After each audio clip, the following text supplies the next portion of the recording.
After a tornado flattened my house, I drove to my son's place. He greeted me with a careful smile. His girlfriend, Sophia, talked about privacy as if the word were a lock. That's when I called the number no one knew I still had, my high school sweetheart, now a self-made millionaire. He arrived, looked me in the eyes, and simply said, "You're welcome here. Stick with me to the end, and tell me which city you're watching from." "I'm Wanda, 67. I thought I'd weathered every kind of heartbreak. I was wrong. On a Tuesday at 3:15 p.m., the siren screamed. I was in my Oklahoma kitchen making tea. Storm talk is routine here. But the wind rose fast, the sky turned a sick green-black, and the emergency radio cut in. A large tornado moving toward Mebrooke, the subdivision where I lived. I had maybe 10 minutes. Hand shaking. I stuffed photo albums, documents, a few pieces of jewelry into one suitcase. 43 years of life reduced to what I could carry. I grabbed Harold's old sweater, went to the basement, and held on while the house above me roared like a freight train.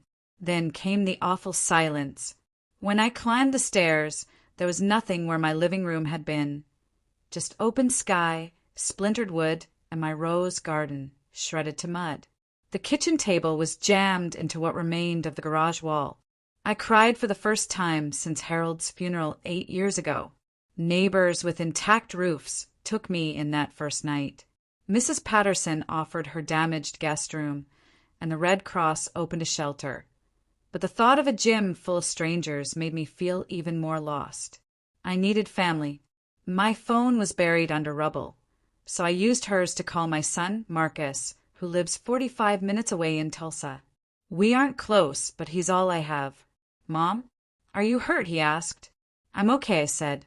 "The house is gone. I need a place while I figure things out." "Of course," he said. "Come over." Next morning, an insurance adjuster paced my ruins with a clipboard and a camera. "Total loss," he said like he was reading the weather. I carried the number in my head like a stone.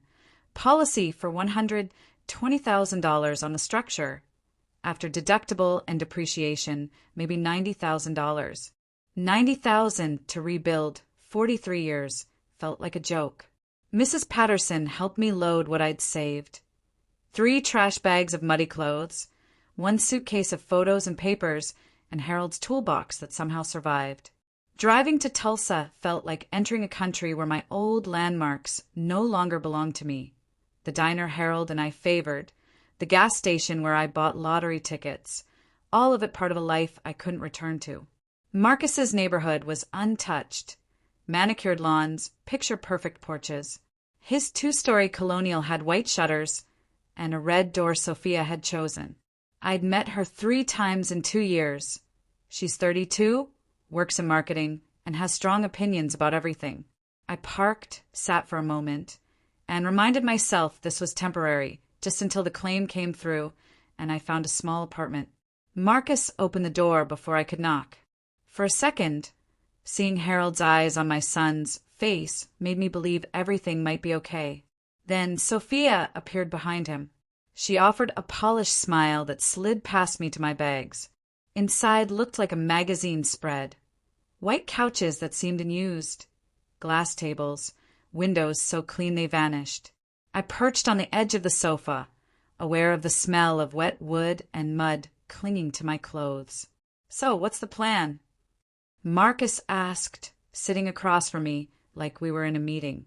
"The adjuster said a few weeks, maybe a month, to process everything," I said. "I was hoping to stay until then, and I'll look for a small place." Silence dragged. Sophia's hand tightened on Marcus's arm. "Mom," he began, voice careful, "we've been talking. We really value our privacy. We work long hours. This is our sanctuary." "I wouldn't be in the way," I said. "I'll help with cooking and cleaning. I'll keep to myself." "It's not about trouble," Sophia said, gentle but firm. "It's about space. This is our first home together. We think you'd be more comfortable with your own place while you rebuild." "I'm his mother," I said, sharper than I meant. "Of course," she replied smoothly. "That's why we want you to have independence." I looked at Marcus, hoping he'd remember the fevers, the double shifts for his textbooks, the hand I held through his divorce 3 years ago. He nodded instead. You'd be happier with your own space, Mom. Happier? I spoke. I lost everything yesterday. You think I'd be happier alone in a motel than here with family? It doesn't have to be a motel, Sophia said quickly. There are nice extended stay places near the mall, clean, safe, with kitchenettes. And how am I supposed to pay for that? I asked. The insurance money won't come for weeks. Marcus shifted, unable to meet my eyes. Marcus offered a few hundred to get started. It felt like he was talking to a stranger, not the woman who'd raised him. I reminded him diapers, sleepless nights, scraped knees, first heartbreak. But Sophia squeezed his arm and said it wasn't about the past, it was about boundaries. So I can't stay, I said. We're not kicking you out, Marcus replied, eyes sliding away. It just wouldn't work for anyone. Whose idea? I asked, though I already knew. Sophia leaned back like she'd won. I stood, knees aching, and gathered my 3 trash bags in Harold's toolbox. Marcus mumbled he'd call once I got settled. I told him not to bother. I wouldn't intrude on their sanctuary. I sat in Mrs. Patterson's borrowed car outside their spotless house, then drove to a Walmart lot and watched the sun go down, doing the math. 67 years old, $93 in my purse, 3 bags of tornado-soaked clothes. Independence, I realized, is easy when you still have choices. I spent 3 nights sleeping in that car, moving lots so security wouldn't notice, washing up in gas station bathrooms, avoiding the mirror. On the 4th morning, stiff and hungry in a McDonald's parking lot, I took out the business card I'd carried for nearly 50 years. James Morrison. Faded blue ink and old area code, and my teenage handwriting on the back. Always remembered W. James was my high school love. 18, storm gray eyes, grease on his hands from his dad's auto shop, and big plans, construction, real estate, a life he promised he'd build for us. He wrote long letters from California, until they got shorter. Then I met Harold, steady, kind, employed the phone company. I married him, but tucked James's card into my wedding dress, like a secret I couldn't burn. Over the years I'd heard James kept his promises, to himself at least. Morrison Development grew across Oklahoma, then into Texas and Arkansas. He never married. Too busy building, people said. He'd become the kind of man in a tailored suit whose decisions changed other people's days. What would a man like that want with a widowed woman sleeping in a borrowed car? Reason said it was foolish to call after 50 years. But reason is a luxury when you're counting quarters for coffee and locking bathroom. My hands shook. I dialed the number. Each digit felt like a leap. It rang twice. Morrison Development. This is James. Deeper voice, same man. I almost hung up, then blurted, James, it's Wanda. Wanda Sullivan, Peterson now. A beat of silence. Then Wanda. My name, soft as a prayer. I'm sorry to call. My house was destroyed. I'm in a Tulsa parking lot. My son, he won't take me in.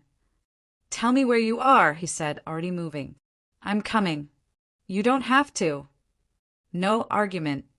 I gave the address. I'm not the girl you remember. Neither am I, he said, smiling in his voice. I've waited 50 years for this call. 2 hours of panic and disbelief later. A silver Lexus rolled in at 11:37. He stepped out, silver hair, storm gray eyes, and the years collapsed. He tapped my window. I could barely breathe. Hello, Wanda, he said. Up close. Time showed on his face and shoulders, but the boy I loved was still there. You look beautiful. I broke. In a McDonald's lot, I sobbed into a sweater while he held me. No speeches, no fixing, just steady warmth. I'm sorry, I gasped. I shouldn't have dragged you into this. You should have called years ago, he murmured. When I could stand, he brushed away a tear. You look like someone who survived hell. That's strength. I laughed, brittle. Strength? I'm sleeping in a borrowed car because my son refused me. His jaw tightened. Then your son's a fool. I know you, Wanda Sullivan, the woman who never turned away family. He packed my 3 trash bags and Harold's toolbox into the Lexus like valuables. Where are we going? I asked. Home. We drove 45 minutes through gated hills to a stone and timber estate. Elegant, quiet, built to last. He parked, studying the house. Too big, he said. I built it to fill someday. Some dreams change. You never married? Came close. Something was always missing. He glanced at me. You. The word hung between us. 5 decades of what-ifs before he opened my door. Inside was even more impressive. The house was grand but warm. Honeyed floors, high ceilings, artful furniture. Yet lived in. Books stacked by windows, soft chairs, photos on tables. In the kitchen, bigger than my old living room, James asked if I was hungry. I started to protest. He stopped me. You're not trouble, he said. You're the answer I've been looking for. He cooked perfect grilled chicken and roasted vegetables, while I studied pictures. Ribbon cuttings, handshakes, smiling dates at galas. A man accomplished, but incomplete. Over lunch, I told him everything. Steady, kind Harold, my fierce love for Marcus, the tornado, and the son who chose privacy over his mother. James listened without interrupting. I'm sorry for what you lost, he said, taking my hand. But I'm not sorry you called. I never stopped loving you. Every win was me trying to be worthy when you came back. I'm not that girl anymore, I said. Good, he smiled. You're more. What now? Now we decide the rest of our lives together if you want. Living with James felt like finding a forgotten version of myself. That first week, we tiptoed around each other. He gave me the guest wing, a bedroom larger than my old living room, a private bath with a soaking tub, and a sitting area over the gardens. Maria, his housekeeper, came 3 days a week. On the others I cooked. He savored everything, especially the pot roast from Harold's mother's recipe. It's perfect, he'd say, and for once I believed it. We fell into easy rhythms. Morning coffee on the porch, he read reports while I watched the birds. Afternoon walks through his gardens and the orchid greenhouse he tends. Long evening talks, excavating 5 decades. I told him about the lean years after Harold died and how widowhood makes you feel invisible. He told me how a small construction shop grew into projects across 3 states and about the elegant, accomplished women who somehow never fit. Rebecca, he said one rainy night. Lawyer. Brilliant. He'd proposed on Christmas Eve 5 years ago. Tiffany ring, City View. She said yes. The night before the wedding, he called it off. Not her, he said. Me. I was still in love with a girl from 50 years ago. Because of me? I whispered. Because of you, he said and took my hands. 3 weeks later, Marcus called while I was humming over dinner. I'd been screening him. Mom, where are you? Mrs. Patterson says you left the extended stay. I'm with a friend, I said, looking at James's flowers on the counter. You don't have friends with money, he said, stung by habit. He shifted to reasonable. We might have been hasty. You could use our guest room, just until you're on your feet. The offer that would have saved me a month ago now felt like charity tinged with curiosity. Someone must have seen me getting into a nice car. That's kind, I said. I'm happy where I am. You moved in with a stranger? That isn't safe. What do you even know about him? I know he's never made me feel like a burden. He values my company, loves my cooking, and tells me I'm beautiful every day. A long silence. Is this a relationship? That's not your decision, I said, surprising myself. I'm worried you'll be taken advantage of. Like you took advantage of me? It slipped out sharp. You chose Sophia's comfort over my safety. Now that I might be happy you're concerned. He regrouped. Bring him to dinner Sunday. We'd like to meet him. No, I said. You gave up the right to approve my choices when you turned me away. I took a breath I didn't have a month ago. I'm happy, Marcus. Truly happy. If you want to be in my life, try, but you don't set the terms anymore. I hung up shaking, then stood at the kitchen window until James wrapped his arms around me. Everything okay? Marcus wants to meet you. Good, he said, kissing my hair. I've waited 50 years for you. No one, son or not, gets to make you doubt you belong here. And at that moment, I knew he was right. Our wedding was nothing like my first. 6 months after that McDonald's call, we married in James's back garden on a crisp October morning. The minister was his old friend. The witnesses were Maria, his housekeeper, and Thomas, his partner of 30 years. I wore a simple blue dress. He wore charcoal. No spectacle. Just two people choosing the years we had left. I invited Marcus, but not Sophia. Actions have consequences, I told him. He arrived alone, polite and watchful, taking inventory of house and car. Over Maria's lunch, he eased toward business, synergies, commercial properties, and James deflected with a courteous smile.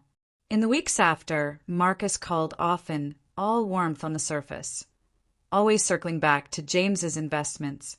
Sophia switched to gifts, candles, chocolates, scarves, with little cards about starting fresh. We learned what they wanted when Marcus finally asked, voice tight, had James and I discussed the future of his assets. My finances aren't your business, I said, the breath knocked out of me by the audacity of the son who'd once refused me a bed. That night, I cried in our room. Maybe I failed him, I said. No, James told me, holding my face. He's an adult. His choices are his. 2 weeks later, James invited them to dinner.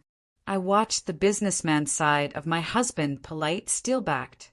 I want to talk about Wanda, he said calmly. Lately your concern for her looks different from when she truly needed you. She doesn't need your approval or protection, only your love. If you're here for her happiness, you're welcome. If you're here for what you think you'll gain, you're wasting everyone's time. Silence. Sophia stared at her hands. Marcus flushed, angry and embarrassed. They left quickly. That was 8 months ago. Marcus still calls, but it's different short reel. He asks about my garden, book club, and the animal shelter. He doesn't ask about James's business. Sophia stopped sending gifts. Maybe we'll never be close, but what we have is honest. This morning, I woke in my husband's arms, sunlight across the gardens we tend together, coffee already brewing, his little ritual. At 68, I'm happier than I've ever been, not because of wealth or a beautiful house, but because I'm seen and chosen. The tornado tore my old life apart. Sometimes destruction is just renovation. Sometimes you lose what you thought you wanted to find what you needed. Sometimes first love gets a second chance. The business card I carried for 50 years sits framed on James's desk. A quiet promise kept at last. If this were you, what would you have done? Have you faced something similar? Share below and check the 2 stories on the final screen. Thanks for staying with me.